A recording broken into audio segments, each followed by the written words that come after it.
В эфире телеканала программа «Итоги дня», в студии Кристина Якупова. Коротко о темах вечернего выпуска. Глава Якутии принял участие в церемонии подписания договора между компанией «Алроса» и Фондом развития инноваций республики. В Якутии открыли год педагога и наставника, объявленного президентом России. Программу льготных дальневосточных авиаперевозок в России продлили до 2025 года. Порядка 300 человек планируют обучить специальности оператор беспилотных летательных аппаратов в этом году. Совсем скоро в Якутии состоится премьера арктической киноленты «Белый ангел тундры». В постоянном представительстве Республики Саха-Якутия при президенте России при участии главы республики Айсена Николаева состоялось подписание стратегического соглашения между компанией «Алроса» и Якутским фондом развития инноваций. Компания «Алроса» предоставит фонду 100 миллионов рублей на разработку программного обеспечения в областях управления горной техники, цифровизации данных в геологоразведке, промышленной безопасности в рамках программы импортозамещения. В реализации прикладных IT-решений примут участие якутские стартап-компании, резиденты IT-парка. По словам генерального директора Фонда развития инноваций Василия Ефимова, уникальный опыт сотрудничества между крупной корпорацией, региональным институтом развития и стартапами будет масштабирован на территории Дальневосточного федерального округа. Мы также делаем упор и на замещение, в том числе и программного оборудования, которое тоже очень в большом количестве было у нас стран, которые сегодня, к сожалению, уже являются недружественными. И сейчас, в том числе, мы видим, что появилась ниша для наших IT-компаний. И хотел бы поблагодарить компанию «Алроса», Фонд развития инноваций республики за совместную работу в течение практически более чем 1,5 лет, которая привела к сегодняшнему подписанию очень знакового для республики и для компании «Алроса» соглашения. Сегодняшнее подписание соглашения является ярким примером того, как крупные работодатели могут опираться на IT-кластер Якутии, на тех специалистов, которые сегодня сконцентрированы, особенно в Якутске. Мы эту работу проводили и до санкций, и стали, естественно, проводить более, наверное, динамично после введения санкций. Те 100 миллионов рублей, которые компания сегодня выделяет, это ни в коем случае не лимит. Мы уверены, что по мере освоения этих средств и конкретных прикладных решений мы наше сотрудничество с Фондом развития инноваций будем только расширять.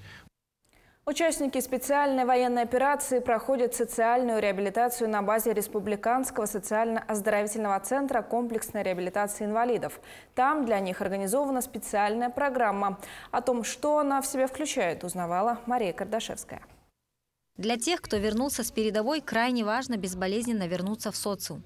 Именно из таких побуждений в июне прошлого года была организована программа социальной реабилитации для участников специальной военной операции. В первую очередь это услуги психологической помощи и поддержки, это услуги содействия в сфере трудовой реабилитации, то есть это либо по выбору наших ребят, возможно, профессиональная ориентация, возможно, обучение, переобучение, содействие в получении необходимых услуг и содействие в последующей занятости. При поступлении в центр пациента осматривает мультидисциплинарная бригада врачей, которая включает в себя невролога, терапевта, врача ЛФК и физиотерапевта. Затем они назначают ему программу комплексной реабилитации, которая в среднем длится 18 дней. У нас процедуры, значит, это медицинские, включается это физиотерапия, магнитотерапия, электролечение и, значит, медикаментозные, если таковые требуются. Пациенты получают ручной и аппаратный массаж. В центре есть сенсорная комната. Используются световые проекторы. В аудиотерапии врачи используют звуки природы, дождя, классическую музыку. Лечение в первую очередь направлено на снятие психоэмоционального напряжения и релаксацию. Самая эффективная процедура, по мнению врачей, это электрорасческа Дарсонваль. Она дает высокочастотный импульсный ток, что стимулирует кровообращение, благодаря чему понижается давление, человек успокаивается и лучше спит. В ближайшее время планируется расширить программу и предусмотреть социально-психологическую помощь женам и детям участников специальной военной операции на базе реабилитационных центров в Нерюнгринском, Нюрбинском, Алекминском, Амгинском районах. Мария Кардашевская, Джилустан Иннокентьев, Якутск. Новый учебник истории с разделом про специальную военную операцию может появиться в школах со следующего учебного года. Об этом сообщил глава Минпросвещения Сергей Кравцов. Министр отметил, что раздел про цели и задачи СВО уже есть в программе курса по истории. В разрабатываемом учебнике причины и задачи военной спецоперации также будут изложены подробно. Учитель работает над самой ответственной задачей. Он формирует человека. Сегодня в столице республики состоялось торжественное открытие года педагога и наставника. На мероприятии побывала Галина Чекурова. 2023 год в России был объявлен годом педагога и наставника, в рамках которого будут чествовать народного учителя Российской Федерации Виктора Филипповича Потапова. Он, учитель физики Республиканского лицея-интерната, стал первым из Якутии, кто удостоился этого звания. Всего в профессии он 45 лет, и среди его выпускников много тех, кто достиг больших высот. Одним из них стал Александр Илларионов, заместитель директора акционерного общества Янолова. Виктор Филиппович уникальный учитель. Он каждому ученику в нашем классе находил свой индивидуальный подход, раскрывал каждого из нас, находил индивидуальный подход в преподавании к физике и создавал интерес в каждом своем ученике в классе и подробно объяснял всю суть преподаваемого предмета физики. Виктор Потапов разработал свою методику преподавания, которая помогает учащимся выйти на более высокий уровень усвоения знаний. Его выпускники ежегодно показывают высокие результаты на ЕГЭ. Среди них 9 выпускников, сдавших физику на 100 баллов. Ученики Виктора Потапова успешно представляют республику на всероссийских и международных олимпиадах. Его методическая работа помогает молодым учителям. Он давно уже является нашим самым главным методистом по предмету физика. И мы хотим, чтобы его опыт работы как учителя, как педагога был еще распространен на уровне Российской Федерации. Поэтому в рамках года педагога мы планируем опубликовать его методическую работу, и чтобы учителя пользовались его идеями, советами. Виктор Потапов внес значительный вклад в становление естественно-научного образования в республике. Именно он стоял у истоков международной олимпиады школьников Туймада по математике, физике, химии и информатике. Благодаря таким людям, как Виктор Филиппович Потапов, наша республика богата профессионалами в сфере точных наук. Галина Чекурова, Джулустан Накентьев, Якутск. В столице в рамках январского совещания работников образования состоялась стратегическая сессия «Школа аспиранта». Участниками ее стали представители образовательных организаций республики. В качестве экспертов выступили доктора технических наук, члены Академии наук и сотрудники разных направлений в сфере науки. В работе сессии приняли участие аспиранты и молодые педагоги. В ходе сессии были подведены итоги проведения научно-практической конференции «Наука, бизнес, инновации» и аспирантских чтений педагогических работников системы среднего профессионального образования, а также было решено объединить научные сообщества преобразовательных учреждений в виде некоммерческих организаций для участия в грантовых конкурсах. В Якутске 31 января из-за низких температур объявлен актированным днем для учеников с 1 по 5 классы. Для учащихся остальных классов информация об учебном дне будет сообщена утром по актуальным метеоданным. Как уточнили в Управлении образования, родители вправе самостоятельно принять решение, посещать ребенку школу в морозы или нет. Многие родители дошкольников сталкиваются с проблемой, когда ребенок начинает писать, но делает это зеркально. И возникает масса вопросов, нормально ли это, нужно ли обращаться к специалистам. Наш корреспондент разобралась, в чем причина, и узнала, каким образом можно помочь ребенку. Зеркальное написание букв и слов часто называют почерком Леонардо, потому что многое, написанное Леонардо да Винчи, было сделано именно зеркально. В быту родители часто просто говорят «он зеркалит», когда дошкольник пишет наоборот, вот таким образом.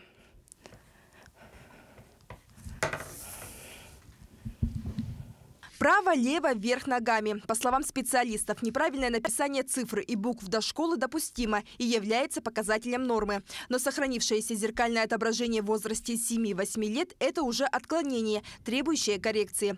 Прежде чем приступать к коррекционным занятиям, важно выявить причину письменных искажений. Зеркальность прежде всего связана с работой полушарий мозга. Если ребенок пишет правой рукой, то у него доминирующее полушарие левое. А если левой рукой пишет левша, тогда у них правое полушарие. И в правом полушарии нету направлений, нету понимания вперед, назад, лево, право, вверх, вниз. Вот этих направлений нету, потому что правое полушарие мыслит целостно. По возрасту у детей сначала развивается правое полушарие, но ближе к 7 годам движение развития мозга переходит на левое, и ребенок учится понимать направление, где лево-право. Если у детей, особенно у левшей, пространственное представление не сформировывается по годам, то начинаются проблемы и зеркальность не уходит. В таком случае необходимо обращаться к нейропсихологам и логопедам. Но чтобы помочь ребенку заранее, специалисты рекомендуют начинать заниматься с детьми уже с 3-4 лет. Ориентировка в своем теле должна быть, во-первых, да, в пространстве потом. Ориентировка в своем теле, это значит, у маленького ребенка спрашивают уже, где глазки, где ушки, да, и потом уже подключать, где левый глаз, где правый глаз. Таким образом у ребенка сформируется маленький навык первоначальный, а потом это ориентировка в пространстве, например, где стоит у нас зеркало слева, да, например, где дверь. Вот должен ответить ребенок. Если ребенок левша, то ему надо помочь внешне. То есть вначале, когда он учится только писать, в первых-вторых классах маркировать какую-то сторону. Например, справа дать ребенку прикрепить значок, чтобы он понимал, что это правая часть. Также можно проводить дома такие сенсорные занятия, вырисовывать пальчиком буквы, цифры и выкладывать их с помощью спичек, камешков, чтобы ребенок запоминал, в какую сторону именно писать те или иные буквы. Пробуем нарисовать Б. Б, смотри, палочка, смотри, еще палочка. И смотри, как дуга. Оп. Как отмечают логопеды и нейропсихологи, в последние годы участились случаи обращений. Специалисты это связывают с низкой физической активностью детей, ведь интеллектуальное развитие базируется на физическом. Светлана Амосова, Григорий Хлопков, Якутск. В Якутии продолжается работа по организации служб ранней помощи. Так, в Алданском районе такие службы действуют на базе 2 детских садов. В Томмоте структура образовалась совсем недавно, а в Алданском Светлячке специалисты работают с детьми раннего возраста уже 2 года. Результатами педагоги поделились с нашими коллегами. Игра в песочнице – это не просто увлекательная забава, но и эффективная психотерапевтическая практика. Развитие тактильного восприятия и мелкой моторики, активизация творческого потенциала и чувства пространства, формирование усидчивости, польза песочной терапии бесспорна. Это только один из методов работы с малышами, которые реализуются в службе ранней помощи, действующей на базе Алданского детского сада «Светлячок». Циклы наших занятий имеют следующую направленность. Это улучшение детско-родительских отношений, развитие познавательной сферы, эмоционально-личностной. Мы развиваем моторику детей, мелкую, общую, речь детей. Служба ранней помощи была открыта в Светлячке без малого 2 года назад. Педагоги оказывают помощь семьям с детьми от 1 до 3 лет, с ограниченными возможностями здоровья и имеющими риск развития нарушений. Диагностика, психолого-педагогическая поддержка, коррекция поведения, адаптация в коллективе. Деятельность ведется по разным направлениям. Мы уделяем большое внимание работе с родителями, так как только они ежедневно находятся с ребенком дома и могут применять активно полученные знания от совместных занятий, от консультаций. Чем раньше начинать коррекцию нарушений, тем эффективнее будет результат. В настоящее время службу ранней помощи посещают 12 ребятишек.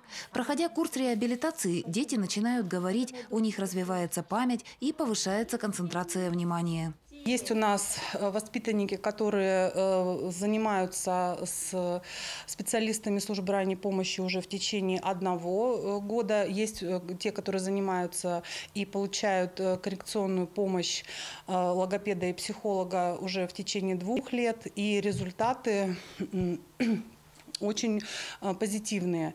Педагоги службы ранней помощи Светлячка активно участвуют в профессиональных конкурсах и делятся опытом на уровне района и республики. Усилиями руководства детского сада совершенствуется материальная база службы. Якутск нам, оказал помощь. Сами постоянно искали спонсоров.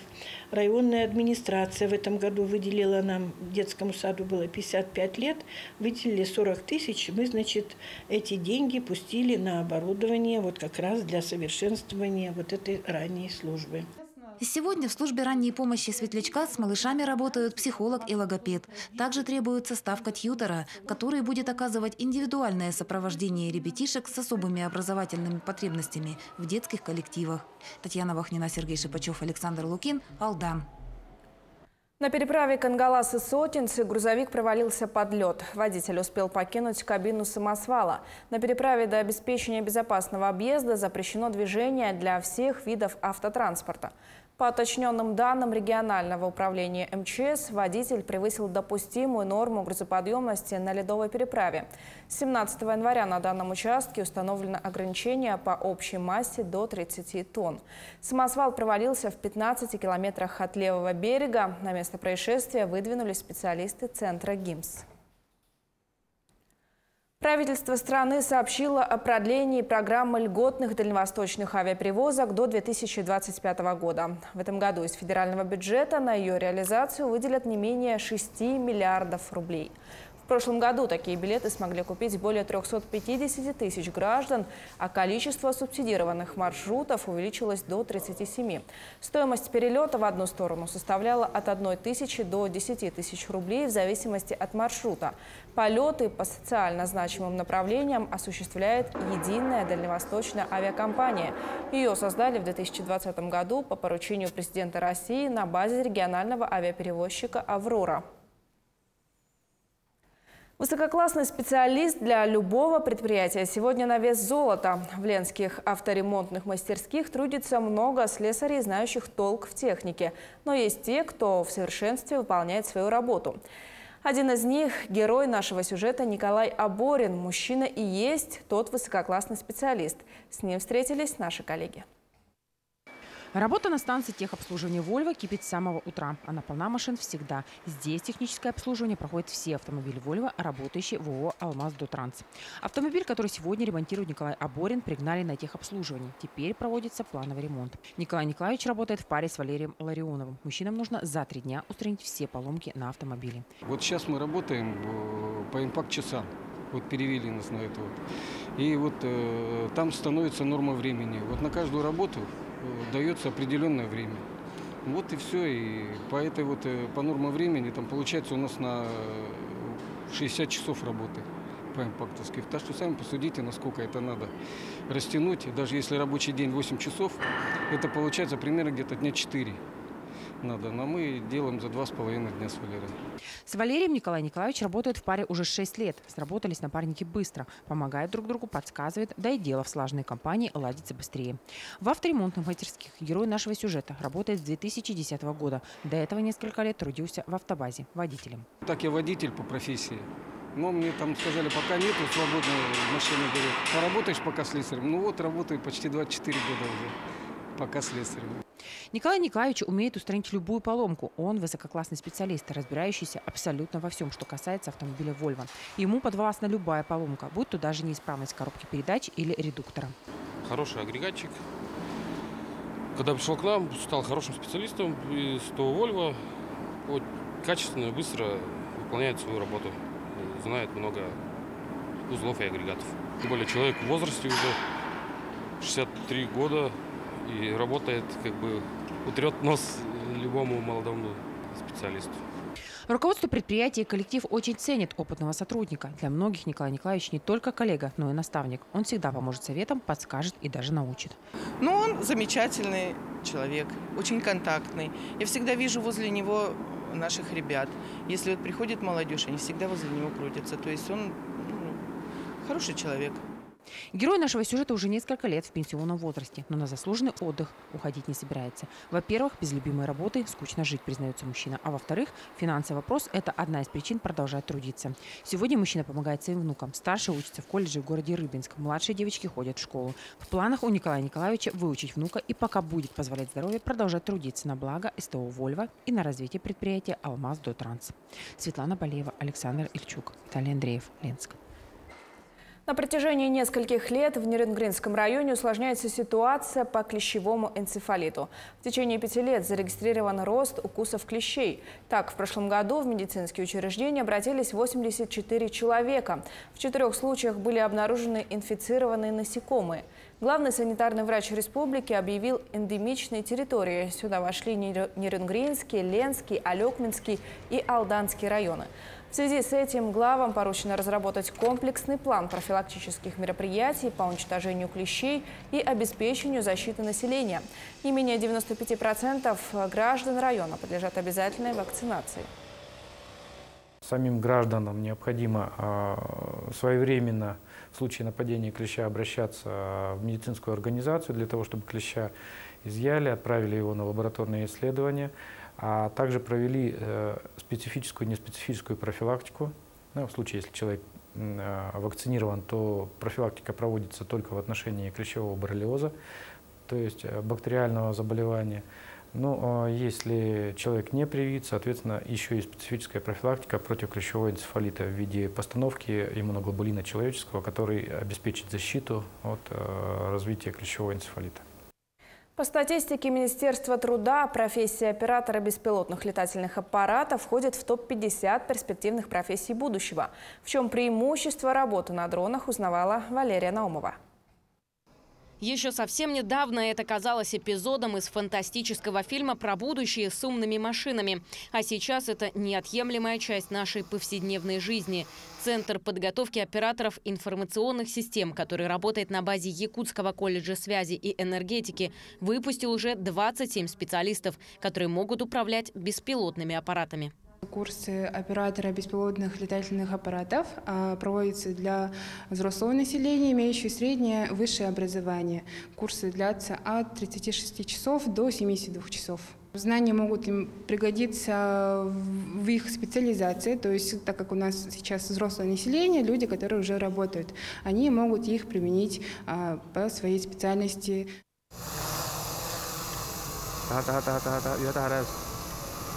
Авиация, спасательные операции, тушение пожаров, метеорологические наблюдения, аэрофотосъемка, мониторинг безопасности в городе и даже телетрансляции и съемки рекламных роликов. В 21 веке все это просто невозможно представить без беспилотников или дронов. Однако все эти высокотехнологичные аппараты подчиняются человеку, а конкретно оператору беспилотных летательных аппаратов. В основном приходят обучаться люди, которые не имели никакого опыта по управлению беспилотным летательным аппаратом. У них есть определенное опасение, что это очень сложно. На самом деле, как они все убеждаются, буквально там через несколько дней, а когда подходит время практических полетов, буквально через нескольких минут приходит у них в себе уверенность, что действительно ничего сложного. Стоит отметить, что в планах еще и реализация образовательной программы, которая предусматривается в рамках специальности эксплуатация беспилотных авиационных систем на базе 9 класса со сроком обучения 3 года 10 месяцев. Валерия Наумова, Иван Яковлев, Георгий Григорьев, Семен Семенов, Якутск. Якутский фильм «Белый ангел тундры» выйдет в прокат со 2 февраля. Это трагическая история молодой девушки-враче Капитолине Облезовой из династии ленинградских врачей. Вся семья была репрессирована. Мать девушки, чтобы уберечь дочь по своим связям, отправляет ее в Якутию. Из Якутска девушку направляют на самый край земли, в Оленёкский улус, где живут оленеводы-эвенки. Из-за военной обстановки воздушная трасса закрылась, связь с Большой землей прекратилась. Она осталась одна с эвенкийским родом, как началась эпидемия. С собой у нее был только маленький чемоданчик с медикаментами. Была и вакцина, но ее было мало. Она все раздала больным, оставив одну таблетку для себя. Но сама так и не воспользовалась, отдав спасательную вакцину маленькой девочке. Это фильм про человечность, про доброту, про любовь, про настоящее про настоящую дружбу, скажем, про настоящих людей. Вряд ли в современной жизни современный человек может пережить и может ощутить эти чувства. И увидев этот фильм, я думаю, что какие-то нотки в нашей душе, они задвигаются и заиграют новым звучанием. Съемки картины длились 3,5 года. Премьера состоялась в Оленьке. Также «Белый ангел» Тундры был представлен на фестивалях и был отмечен специальным призом в открытом российском фестивале «Амурская осень» в Благовещенске. Еще одним специальным призом 6-го арктического международного фестиваля «Золотой ворон» в Анадыре. Сегодня драму режиссера Александра Лукина презентовали в кинотеатре «Лена» для журналистов. На этом все. Наши корреспонденты продолжат следить за развитием событий. Не переключайтесь, оставайтесь с нами.